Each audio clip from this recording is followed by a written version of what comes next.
pleasant day to all. My topic is all about the nature and the development of organization. So, a quick trivia. Few attempts have been made to study public administration as an organization, just like what the paradigm of public administration is stated to us with our previous topic. So, the role of public administration is very related to organization. That is why there is a need to study the nature and the development of organization.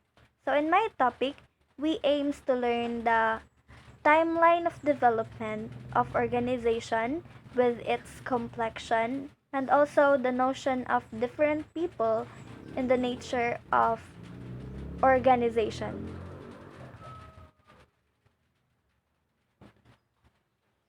The analysis of organization is essential to the understanding of society. It has likewise grown in value and importance with the need to know more of organizational structure and context. So as what we can see, organization plays an important role in our society. So we need to excavate more about the organization and its value. And my topic has three objectives that we should aim to learn. First is the definition of organization. Second is the different theories of organization. And third is the trend and organization development in the Philippines. So we are here to discuss the definition of organizations.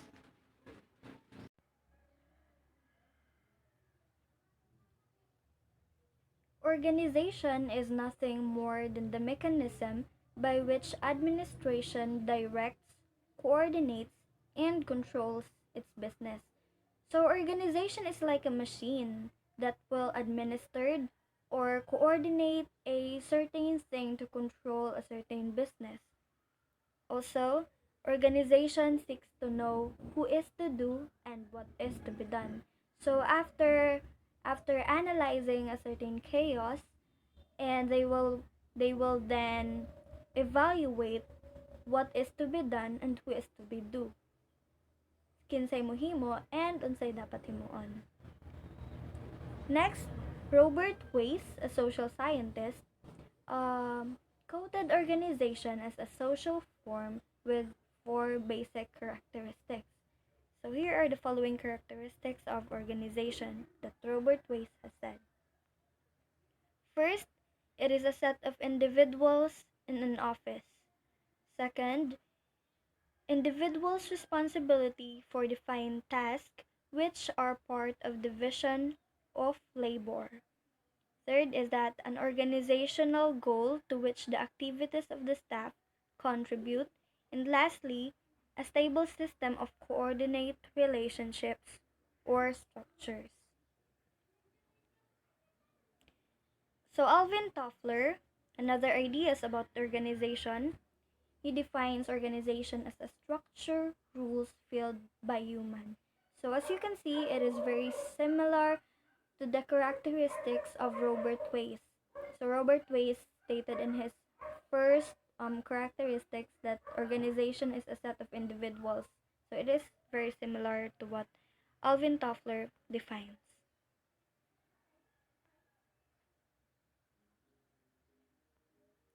So next is Mason Hare.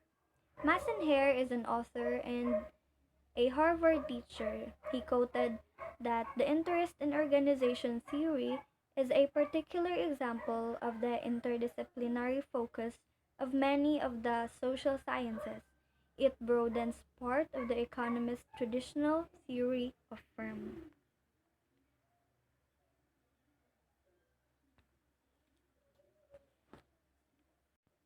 Next is the different theories of organization. So we are going to be excavating the theories of organization that is given by the different person.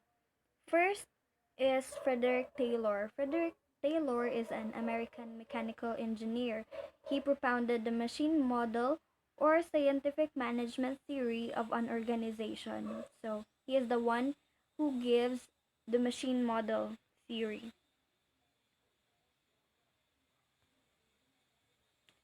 So the machine models bears the following peculiarities. First is the division of labor and specialization. The function of the organization are differentiated and placed in separate departments. So it is said in his first peculiarities that organization have a separate departments with a division of labor. So example, there is an organization of a farmer, there are organization for the business. So they are separated for their different specialization. Second is a unity of command and centralization of decision making. For the various parts of the organization to function correctly, there must be unified command at the top of the organization. So this opens the hierarchy of organization. It is said that there should be a top of the organization that will lead the way to the certain objectives that they want to attain. Third is a one-way authority.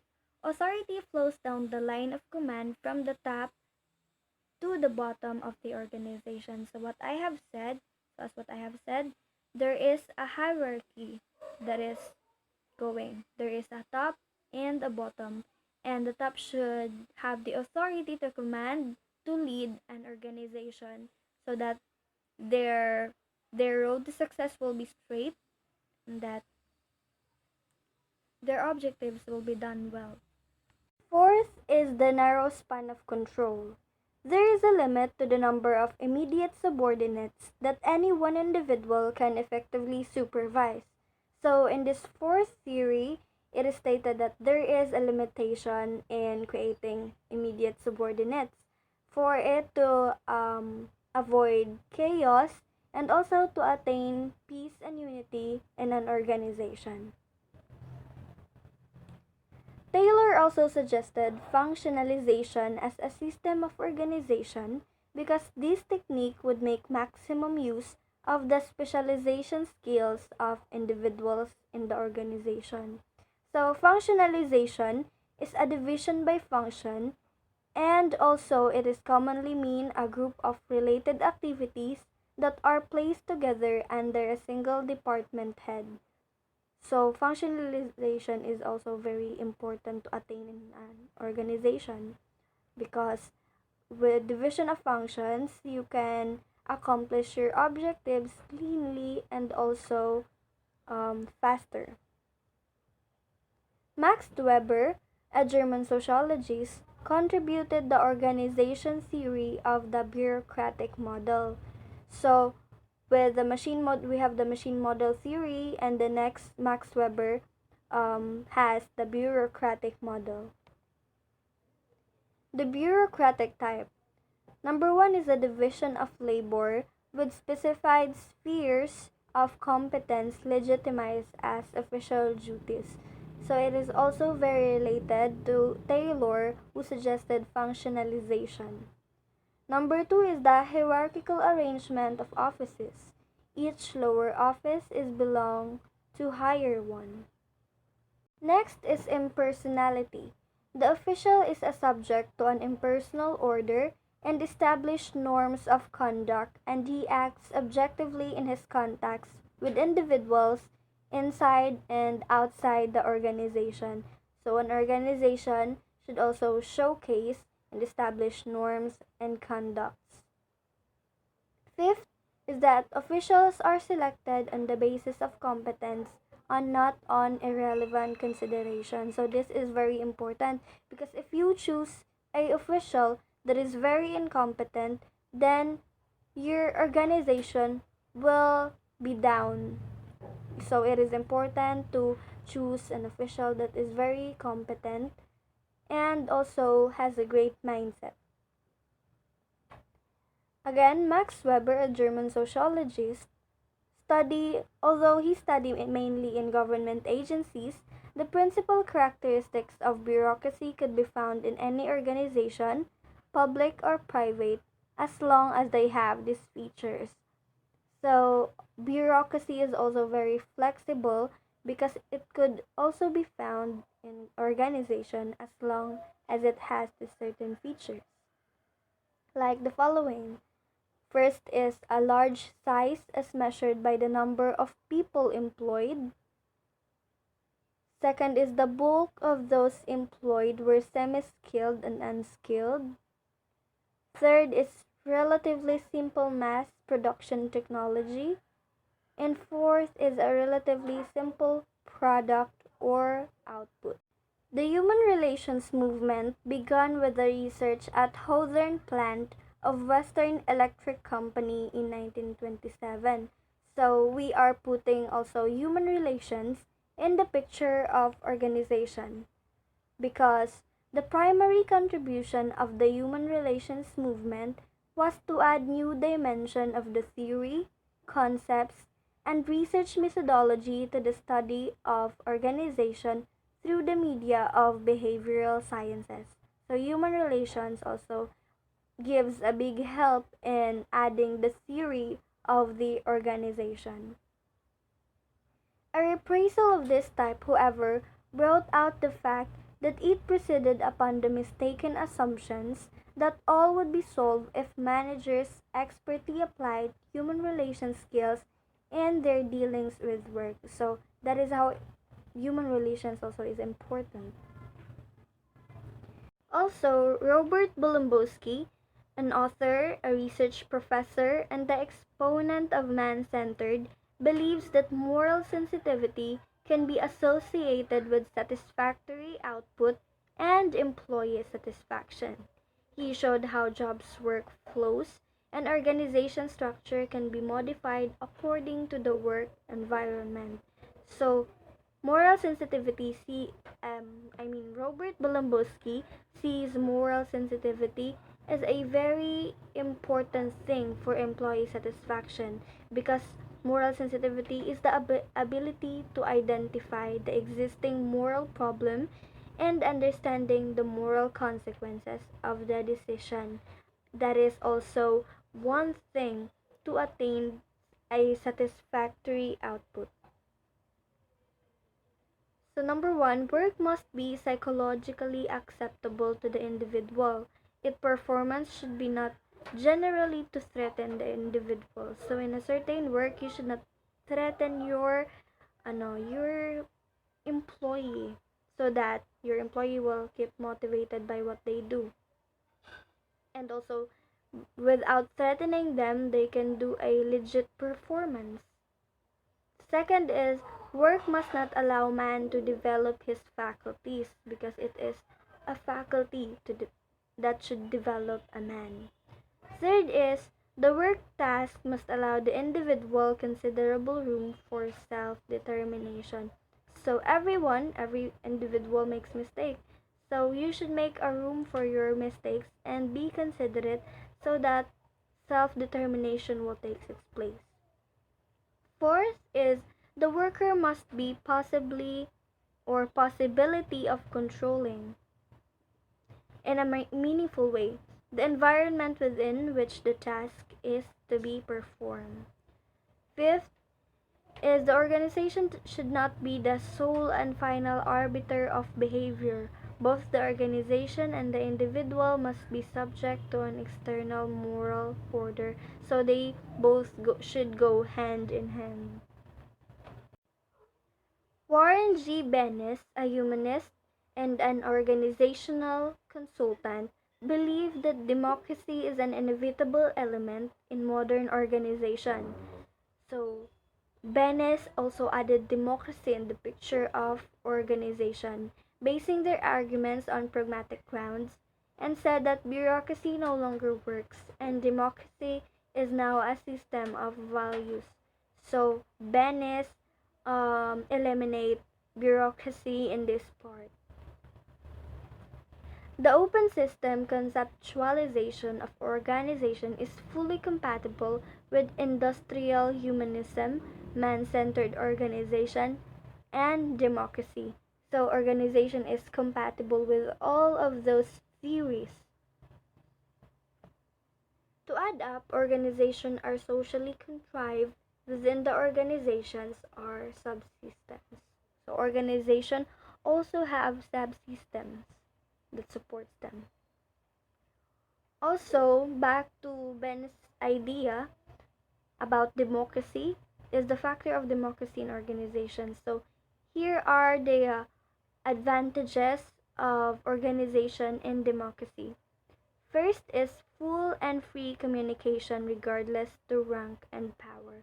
So in a democratic country, every individual has a free will of speech regardless of how powerful or how powerless they are. So example of a democratic country is Philippines, Sweden, in Norway, and many more. Second is the reliance and consensus rather than on the more customary forms of coercion or compromise to manage conflict. So, democracy opens up in managing conflict. Third is the idea that influence is based on technical competence and knowledge rather than on the vagaries of personal whims or prerogatives of power. So they don't tolerate power in this place. And also atmosphere that permits and even encourages emotional expression as well as task-oriented acts. Next is a basically human bias which accepts the inevitability of conflict between the organization and the individual but is willing to cope up and mediate the conflict on rational grounds. So, democracy is willing to open or willing to cope up with a certain problem. So, that is also a great factor to an organization. Next is the trend on organizational development. So, after assessing the definition and the theory, we are also touching in the trend and the development of organization. So, effective organization requires more and more that the executive system be highly adaptable, recognizing the need for adaptability of the organization in unchanging society has resulted in some new practices. So organization should be open in changes, a change in time, they say. First among this is a conscious plan approach to executive development so that people of appropriate training and proven competence may be available for assignment to key positions as needed. So in putting in giving someone a possessions, it should always have they should always have the training and the appropriate proven competence so that they can manage it well. Second is the use of the task force or the project form of organization. So a task force is a team that is created by the political parties, and this permits the assembly of personnel of a variety of appropriate specialized competence for assignment to the completion of a specific task or project it's entirely. So we in our municipality we also have a task forces that is created to implement a certain role in our community. The foregoing two practices have been adopted recently in the Philippines, so we also have adopted some practices here in our country. The executive development has been given emphasis with the inauguration of Development Academy of the Philippines. Also, task forces on development projects have also been organized on national, regional, provincial, city, and municipal levels. Henceforth, organization in the future will be more and more flexible as they become viable to the varying needs of the times. Because organization is adaptive to the theories and to its different notion of the people, sure, well organization will be flexible. As Alvin Toffler states, that we are witnessing the arrival of new organizational systems that will increasingly challenge and ultimately replace bureaucracy. So in the future soon, organization will totally replace bureaucracy. Haberstraw stated that organization will be more on terms of project teams. For instances, project teams may be organized as seen fit and may be disbanded as soon as objectives are realized. So after implementing their objectives, after achieving it, they will be disbanded. There will be a lot of movements recognizing and freedom in the actions of officials and employees. There will be freedom in things that they do. Lastly, bureaucracy will no longer thrive as adjustments will be made to suit new situations and as needs arise. So, a quick summary of my topic. The analysis of organization is essential to the understanding of the society. And organizations to be meaningful and effective must grow with the time. Governments to have to change and grow with the time also. So it is with public administration. Innovations that will redound to the benefit of mankind must be adopted, and governments must have the foresight and the preparation to do what is best under the circumstances. Peoples, governments, and organizations must adopt the necessary changes in plans, actions, and techniques to be able to succeed or achieve their purposes. So, to be able to be attain your objectives, it must be adaptive. And that ends my report, and thank you for listening.